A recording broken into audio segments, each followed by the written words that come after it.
అందరికీ నమస్కారములు. ఈరోజు చర్చించే అంశం ఏంటంటే ధ్యానం.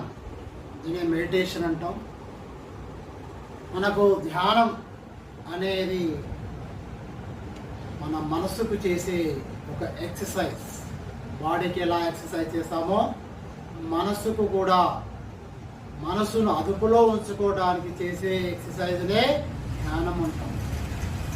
ధ్యానం ఎలా చేయాలి అంటే ధ్యానము సుఖాసనం కానీ పద్మాసనం కానీ ఎక్కడ కంఫర్ట్ ఉంటే అక్కడ మీరు కూర్చొని నిదానంగా ఈ ఆసనం ఇట్లా వేసుకొని నిదానంగా ఎక్కువ కళ్ళు మూసుకోవాలి. కళ్ళు ఎందుకు మూసుకోవాలి అంటే మన వేరే దృష్టి పడకుండా